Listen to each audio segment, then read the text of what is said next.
Por un instante, ponte en la piel de un soldado del imperio más temido de su tiempo. Formas parte de un ejército que ha extendido su dominio por continentes enteros. La India ya ha caído bajo su poder. En los mares, la flota británica ha hecho retroceder incluso a Napoleón.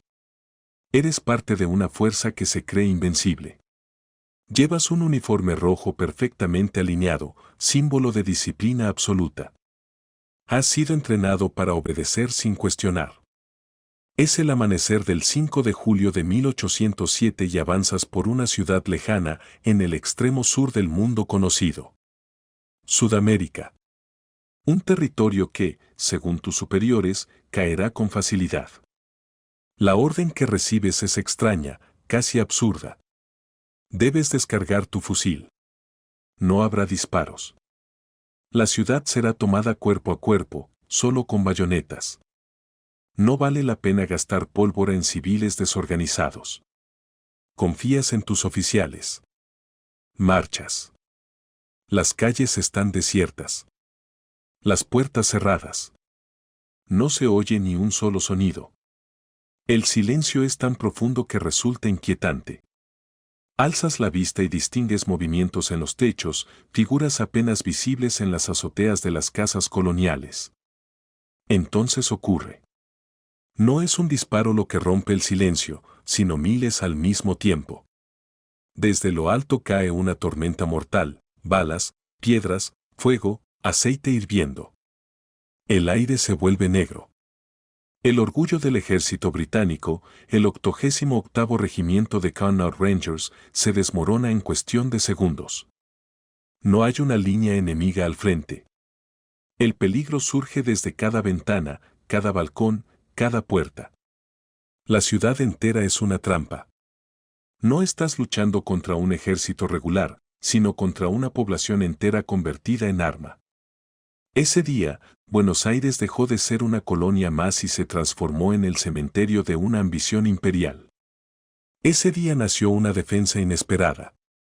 Pero para comprender cómo comerciantes, gauchos, esclavos y vecinos comunes lograron derrotar a la maquinaria militar más sofisticada de su época, es necesario retroceder un año, volver al origen de todo. Al año de la humillación. 1806, codicia, error y vergüenza. Todo comenzó con una necesidad desesperada. A comienzos del siglo XIX, Gran Bretaña producía más de lo que podía vender. La revolución industrial llenaba sus fábricas, pero Napoleón había cerrado los puertos europeos, asfixiando el comercio británico. El imperio necesitaba nuevos mercados, y los necesitaba con urgencia. En ese contexto apareció Sir John Popham, un comodoro con más ambición que instrucciones oficiales. Convencido de que el virreinato del Río de la Plata era una presa fácil, mal defendida y repleta de riqueza, decidió actuar por cuenta propia. A fines de junio de 1806, la flota británica emergió frente a las costas de Quilmes como una amenaza imposible de ignorar. A bordo venían soldados del 71º Regimiento de Highlanders, escoceses endurecidos por la guerra, avanzando al sonido de gaitas. Una música desconocida y aterradora para una población que jamás había oído algo parecido. Lo que siguió fue uno de los episodios más bochornosos del dominio español en América. El virrey Rafael de Sobremonte, máxima autoridad colonial y representante directo del rey, reaccionó huyendo. Antes de enfrentar al invasor, cargó el tesoro real en carretas y escapó rumbo a Córdoba, dejando a la capital completamente abandonada. La resistencia fue mínima. Milicias mal organizadas y peor armadas intentaron frenar a soldados profesionales, pero fueron arrasadas sin esfuerzo. En apenas 2 días, sin una verdadera batalla, Buenos Aires cayó en manos británicas. Lo que el imperio no sabía era que esa aparente victoria sería el inicio de su mayor derrota en el sur del continente. Las fuerzas de Beresford entraron a la ciudad bajo una lluvia persistente y el rojo de sus uniformes destacaba sobre el barro de las calles. Los vecinos observaban desde las ventanas con incredulidad, mientras la bandera española era retirada y la Union Jack se izaba en el mástil del fuerte. Así comenzó un periodo de ocupación que se prolongaría durante más de un mes, 46 días en los que Buenos Aires quedó convertida en un territorio controlado por los británicos. La presencia extranjera no se limitó a la toma militar. Los invasores cumplieron con su objetivo principal, saquear. Beresford se apoderó del tesoro que Sobremonte había abandonado en su apresurada huida, un botín enorme compuesto por decenas de toneladas de monedas de plata. Se organizó un desfile triunfal para trasladar el tesoro hasta el puerto, desde donde sería enviado a Londres, y la comitiva fue recibida con vítores y celebraciones en las calles de la capital británica.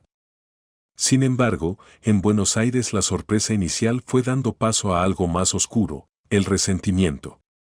Los habitantes comenzaron a ver a aquellos soldados protestantes como intrusos arrogantes que caminaban por las plazas, entraban en las casas y exigían provisiones.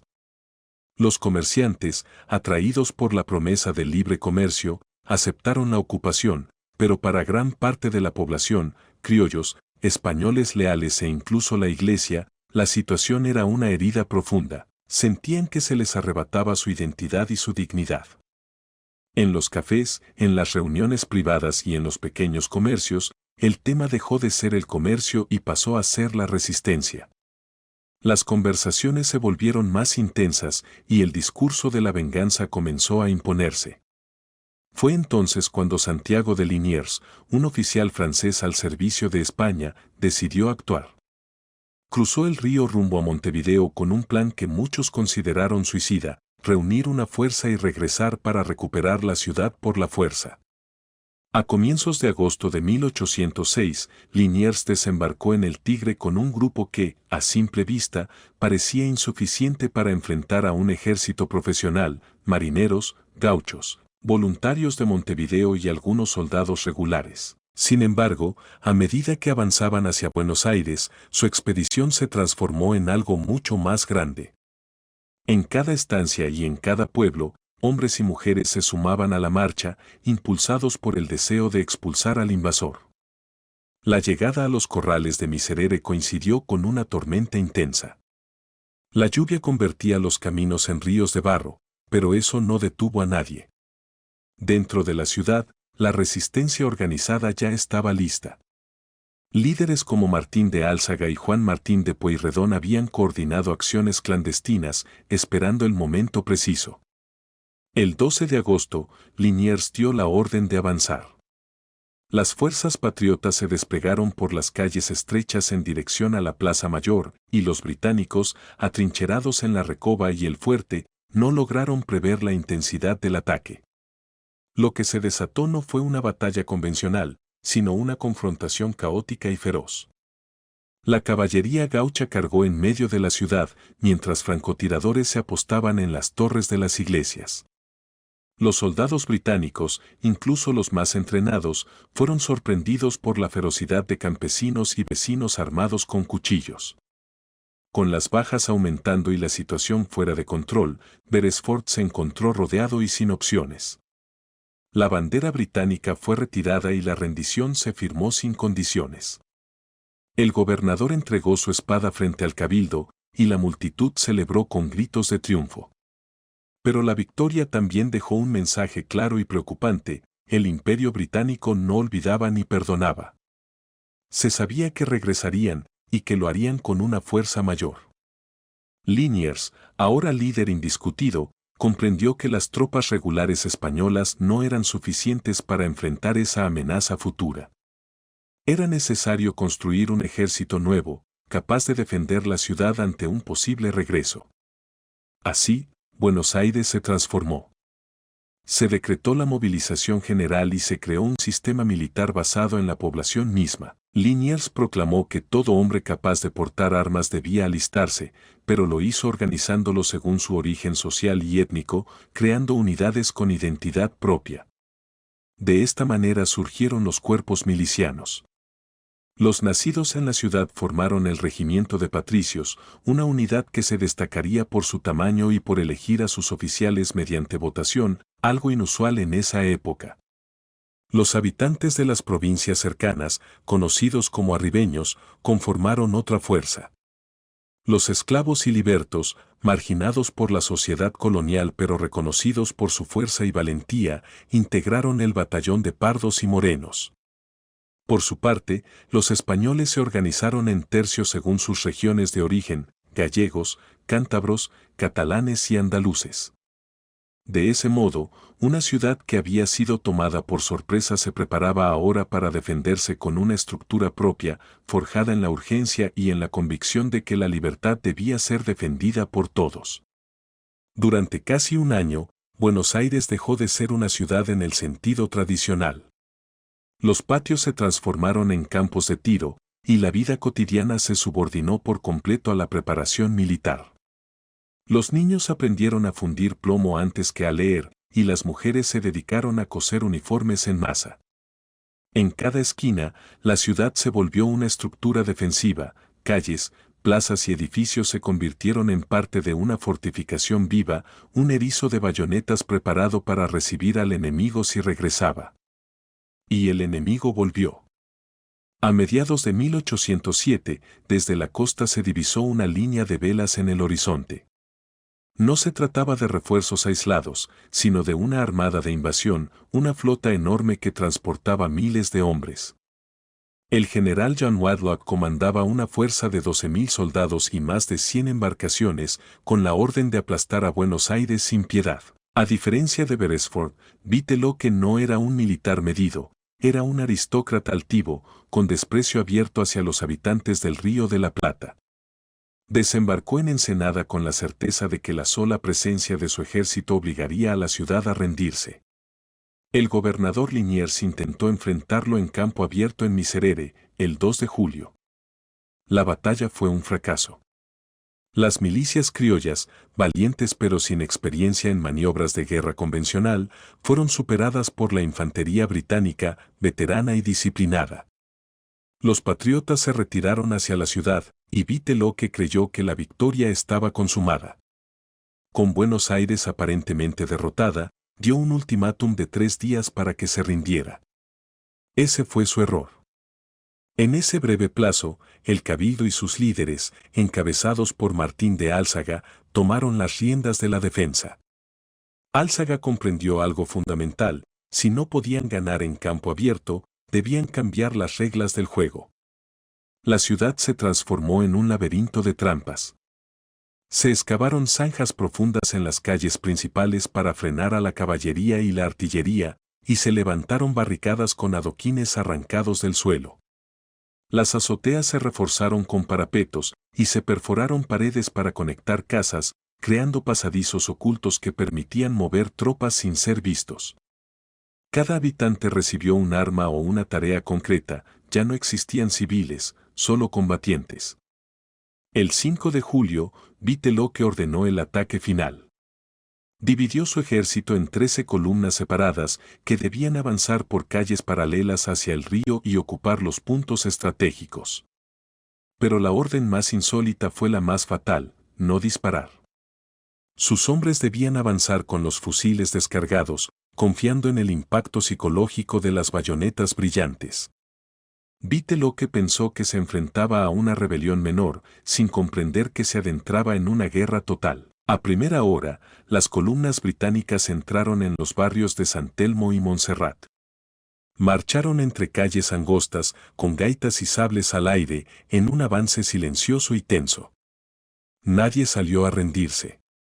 Cuando las tropas alcanzaron el corazón de la ciudad, la trampa se cerró de golpe. En simultáneo, desde las azoteas y los edificios, se desató una lluvia de fuego. Los defensores habían convertido cada techo en un puesto de tiro. Las calles estrechas, sin posibilidad de cobertura, se volvieron pasillos mortales, las balas rebotaban en los adoquines y atravesaban a los soldados como si fueran barreras. Pero la resistencia no se limitó a fusiles. En la llamada calle de la Defensa, el Regimiento 88 fue prácticamente aniquilado. Mujeres y esclavos arrojaron desde las alturas frascos incendiarios, piedras y agua hirviendo mezclada con grasa, que se deslizaba por los uniformes y quemaba la piel. Los oficiales británicos, montados a caballo y sin protección, fueron los primeros en caer. Sin liderazgo, las tropas de élite entraron en pánico. Intentaron refugiarse derribando puertas, pero al entrar en las casas encontraron a los milicianos esperando con bayonetas en pasillos oscuros. Se combatió casa por casa, patio por patio. Una de las columnas más conocidas, la del general Crawford, se refugió en la iglesia de Santo Domingo, pensando que un templo sería un santuario. En cambio, se convirtió en su tumba.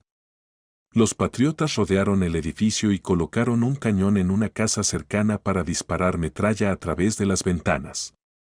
El interior se llenó de humo, polvo y gritos, y la iglesia se transformó en un escenario de muerte. A medida que la tarde avanzaba, el interior de la iglesia se convirtió en un eco de dolor. Los gritos de los heridos resonaban en la nave central, amplificados por el humo y el caos.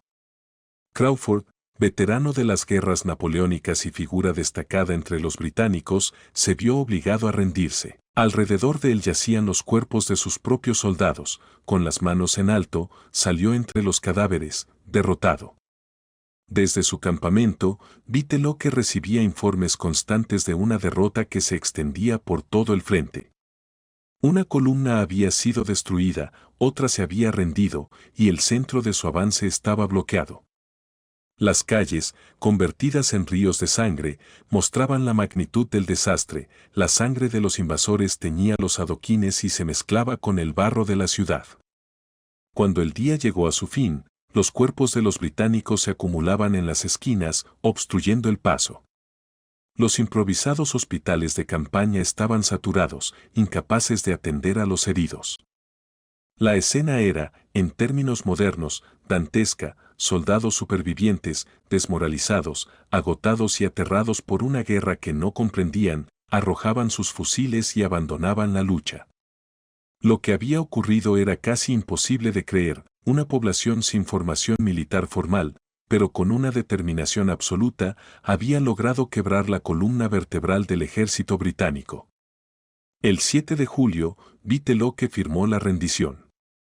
La capitulación fue tan humillante que no solo se limitó a la retirada de Buenos Aires, el general debió devolver Montevideo y prometer que el Reino Unido abandonaría para siempre la región del Río de la Plata. Cuando los barcos británicos zarparon, dejaron atrás algo más que cadáveres. Dejaron una ciudad que, al mirarse en el espejo, ya no se veía como una colonia sometida. Se veía como un pueblo capaz de defenderse, como guerreros. Lo que los invasores no entendieron es que, al intentar someter Buenos Aires, habían despertado algo más grande.